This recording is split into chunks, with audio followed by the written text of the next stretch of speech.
The Sorcerers. A novella written by Amber Wallace. Chapter 6. Silva was given a spacious room where she could craft her herbs, mix potions, and weave spells. When a soldier or castle worker fell gravely ill or injured, she would tend to them, blending remedies and stitching together their fate with the magic of the arts. She did well, though a few were beyond saving. The weight of those losses never left her, and the unease in her stomach only grew stronger. He was drawing near. During her free hours, Silva carved protection symbols into her walls, etching wards against wraiths and dark spirits. She even took it upon herself to inscribe the same symbols above the princes' and kings' doorways.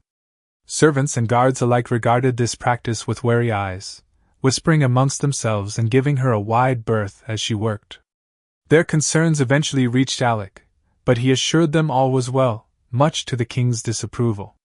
When she wasn't carving symbols, practicing her arts, or healing others, she was searching. Hunting.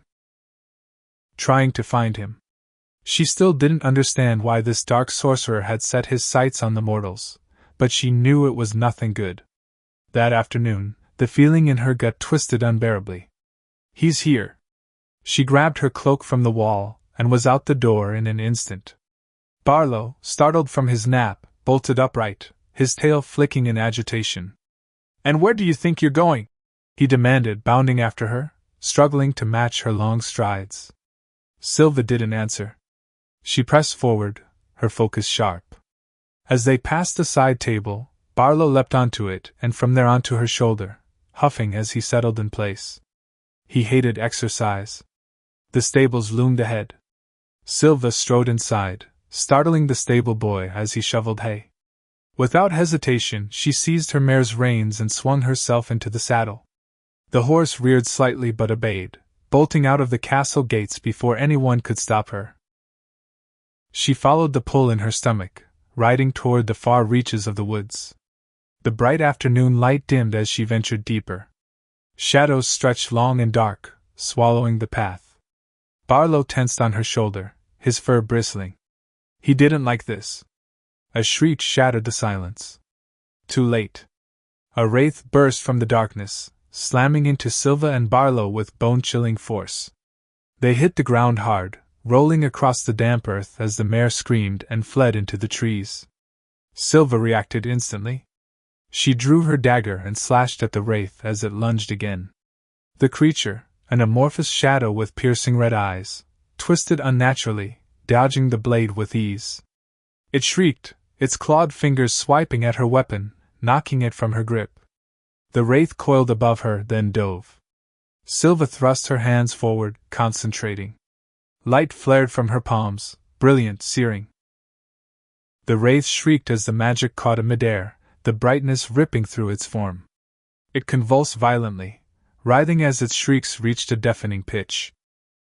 Then, with a final agonized wail, it dissolved into nothingness. Pain lanced through Silva's side. She gasped, clutching the wound, and barely registered the grunt of pain behind her. Spinning on her heel, she braced herself for another attack. "Oh, please!" A voice. Smooth. Familiar. "What reason would I have to hurt you, Sylvie?" Silva's breath hitched. Her hands lowered, and the magic in her palms dimmed. "Show yourself, Otis," she commanded. Laughter drifted through the trees, dark and amused. Then, from the shadows, a figure stepped forward. A young man, hands raised in mock surrender. Identical sharp green eyes glinting with mischief. "All right, sister. Here I am," Otis said, smirking. "Now what?" Silva didn't answer immediately, and he chuckled. "If you didn't want to harm me, then why send the wraith?" she snapped. Otis shrugged. "Because I could." A low growl rumbled behind Silva. Barlo slunk to her side, his fur on end, claws unsheathed. Otis glanced down at the cat and smirked. "Hello, Barlo, nice to see you. It's been a while." "I wish I could say the same," Barlo growled, his tail lashing. Otis merely chuckled before turning his gaze back to Silva. "How have you been, sister? It's been, what? 2-3 years? Long enough." Otis's smirk widened. Oh, come now, Sylvie. No need to be so cold. I've missed you. Silva snorted. She doubted that. He was the one who disappeared. Enough with the small talk, she said, crossing her arms. Otis laughed. Ah, yes. Straight to business. So tell me, after all this time, you finally managed to track me down. Now what? What can you possibly do to me that won't affect yourself, mm? Silva hesitated. She had spent years thinking about this moment, hunting him, preparing. But now that she was face to face with him, she realized she hadn't thought far enough ahead. Otis had cornered her, and he knew it. He barked another laugh. Oh, Sylvie! Always rushing forward without thinking. He clicked his tongue, shaking his head in mock disappointment. Silva's jaw tightened. She needed another approach, fast. Why did you attack the royal army? She demanded. What do you gain from preying on mortals? Otis raised an eyebrow. Then, with slow amusement, he crossed his arms. I didn't think you cared, he mused. Or have the mortals wormed their way into your heart? Silva didn't answer. He snorted. You were always too soft. The mortals have done nothing wrong. Otis's expression darkened. He scoffed, almost offended. Nothing wrong? Nothing wrong? Do you not remember what they did to people like us? Do you not remember what we became? His voice was venomous. Or did you forget, dear sister? Silva frowned. No, I haven't forgotten.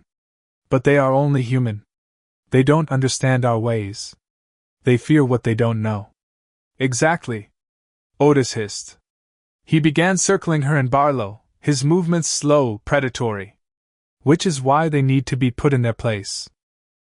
They need us to remind them where they stand in the hierarchy of life.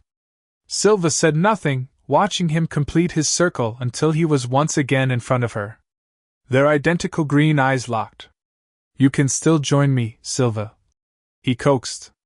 Together, we can show these pathetic mortals true fear. Silva shook her head. No. You're wrong. Mortals need to be protected, not enslaved. There is balance in this world, and it must be upheld. Otis exhaled sharply, shaking his head. I thought I knew you better than that, Sylvie. His fingers absently toyed with the crescent moon charm around his neck. Silva's own hand instinctively rose to her identical necklace.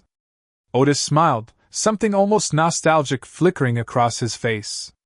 Well, I suppose this is where we part ways, then. He glanced at her one last time, then stepped back into the shadows. No, Silva whispered.